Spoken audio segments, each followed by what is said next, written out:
Hello, my name's Jade and today we will be discussing The Assassin's Blade by Sarah J. Maas.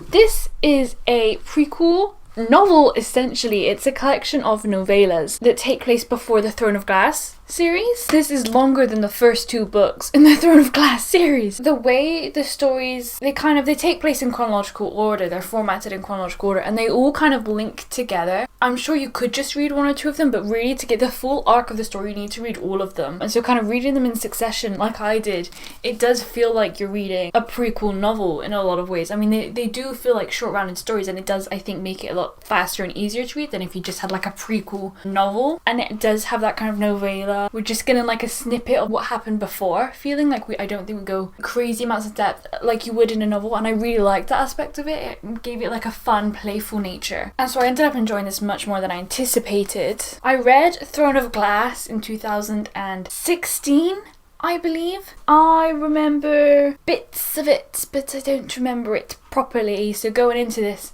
like, I knew enough. I am now rereading Throne of Glass though, and already I'm not even 100 pages in, and there's already been so many mentions, like allusions to stuff that's happened in this. So I'm really glad to have read it, and I'm really hope that the references back, because it's just going to continue as the series goes on, I'm hoping, and that maybe we'll see characters again and stuff. I think this was published after Crown of Midnight, so I believe you kind of technically should read it either in between Throne of Glass and Crown of Midnight or after Crown of Midnight, I believe. Oh, I really liked having read this and now going into Throne of Glass. I feel like I have a much better grasp of Selena. Look at this cover. Is it not just one of the most gorgeous covers you've ever seen? Just the color palette is gorgeous. My eyes water, it's so beautiful. I mean, I think the cover designs for these books are really well done. I love the cover change that they made. If you want to go and watch my Throne of Glass video, I do have one, I'll link it below. I kind of compare the two covers there. I also really love the cover of Throne of Glass. I love that color palette as well, and I love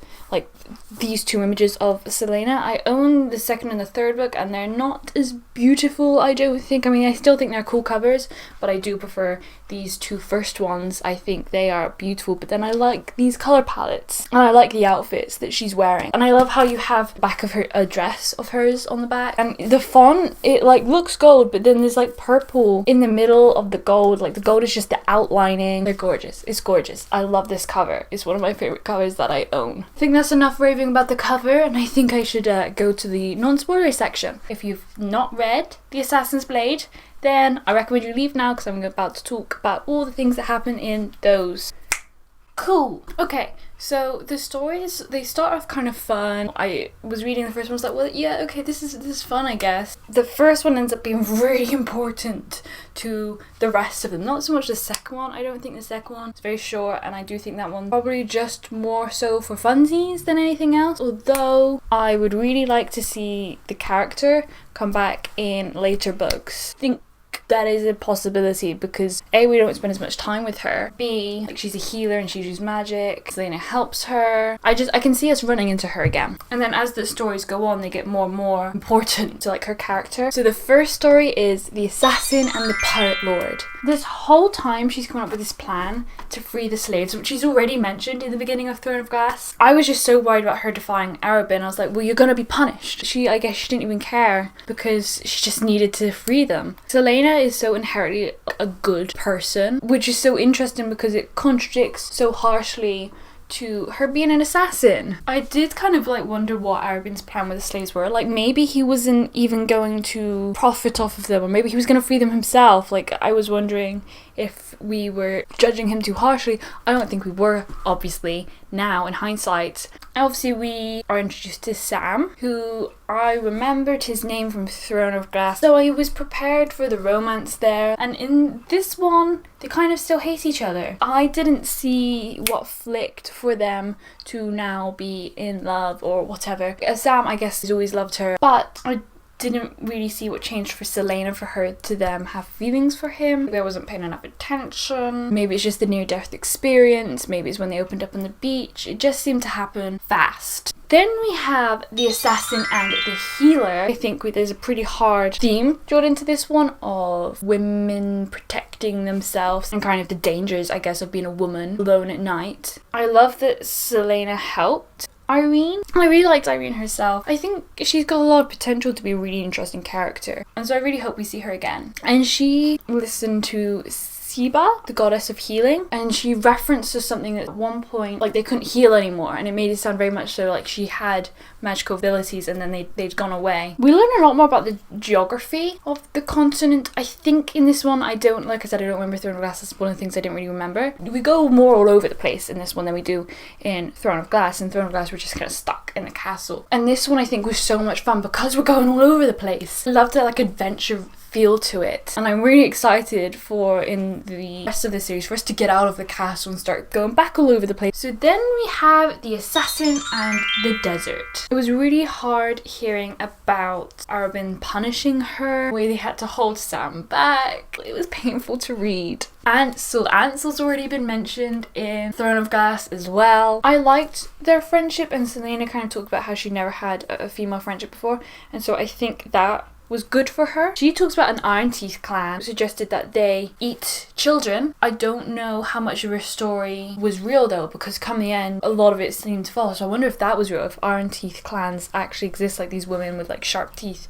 that go around eating children. It's already been told to us in Throne of Glass that Selena had magical abilities once. When reading the first one, obviously didn't catch that because I remember having like a theory that she could have magical abilities. Pretty much was out and out said in one of the very opening chapters that it's better off that maybe magic just disappeared. Of all the punishments to have been sent to these silent assassins and to train with them, I didn't think that was too bad because she's learning, she's becoming a better assassin, she's bettering herself off from it. Like, of all the punishments to have, I was quite glad that she went. She learned some valuable skills, and it was really nice to see, like in the last story, them to come back into play. It was really interesting how they watched the animals and kind of mimicked them. I really liked the silent assassin himself. He was a much fairer creature than Arabin, obviously, and I'm really glad that he said that she's always welcome back, which is really nice, and I hope that we see them again and that they come into play somehow. That'd be really cool. I did kind of suspect the Ansel thing planning out the way it did, in that it was fishy that Selena couldn't come with her to do the dealings, and I did wonder, well, are you like double crossing them some way? The guy with the spider silk, he said about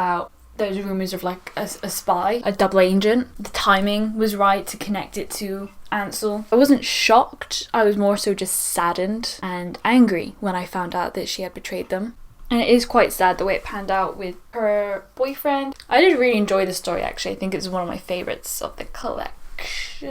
Yeah, I think this one might even just be my favourite of the collection. I was really glad that she could finally be free of Arabin. He paid her enough money that she could buy him out. If nothing else, even if she didn't want to free herself entirely, I was really glad that she can now repay her debt to him. The Assassin and the Underworld. This one is when we really get to see her and Arabin together for the first time. And their relationship is all kinds of complex and interesting and weird. I mean, Selena talks about how he was like a father, brother, lover, mentor, like he was all these different figureheads in one. Only not lover because he never pushed that upon her, or it never developed that way. I didn't like her talking about that it made me feel uneasy. He kept repaying her with all these gifts, and obviously Sam was appalled that she accepted them, and I was so scared the whole time because I was thinking she's being too nice. Slaves were such a big theme in most of these stories, like obviously the first one, fourth one, and the fifth one. Slaves was such a big theme. It was so important to all of those stories, and I can't help but think that means something else is going to happen with Selena and slavery. I loved all of her like hair and makeup talk and talking about the clothes, and it was really nice when they went to the opera, was it a play, whatever it was they went to see. That was really nice to see, and the party sounded really weird but also kind of cool. And I like the way that Sarah's weaved like hair and makeup and cosmetics and stuff into this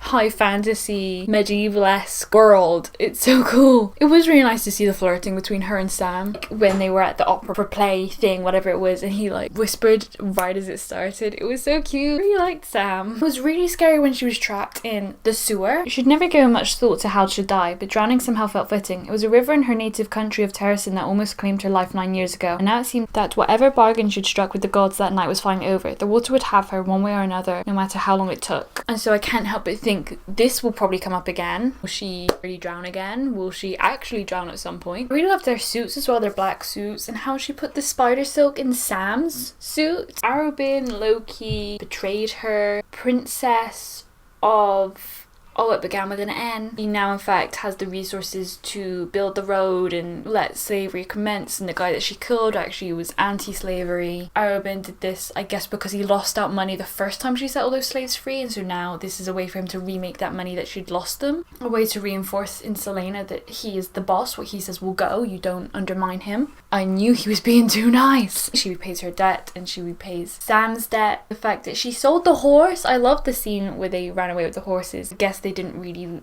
leave on the best of terms. I wonder if Listeria is going to come back into play. Ugh. I'm sick of her now. Throughout this one, I was starting to get nervous because I knew we were coming to the end, and I knew that we were going to end up in Endovia. So it's just a matter of finding out how we get there. What's going to happen to Sam was a big question. I don't know if it's talked about in Throne of Glass, what actually happened to him. I don't remember that, if it did. And so going into this last one, I was just like really worried, like what's going to happen? This is going to be it. I was just so worried. The assassin and the Empire. It really hurt to read that before section where she's like crouched up in the wagon. Kept talking about her hate for the glass castle, for the king. So ironic.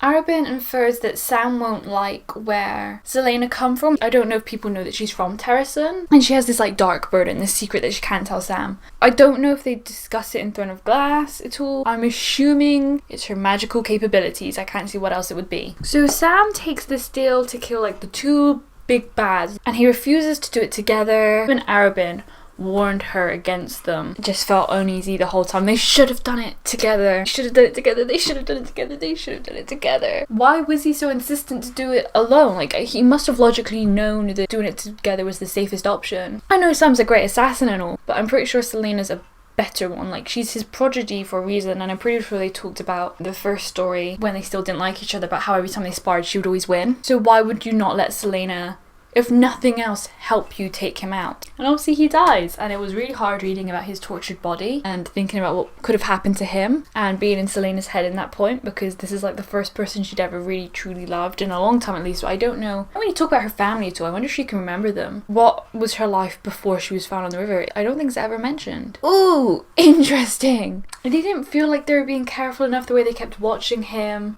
There had been so many stories about how bad he was. Come on guys, use your brains. Let's step it up a level. And then she hears them talking outside her door and she escapes, and Wesley tried to warn her. And I was like, okay, we just coming out of the Underworld story where someone tried to warn you and you didn't listen to them. Why don't we stop and listen to Wesley and see what he has to say? Because he said like it's not about the guard guy. At that point, my mind went straight to Arobin because we don't trust him. Celaena shouldn't be trusting him after everything he's done to her in the previous story.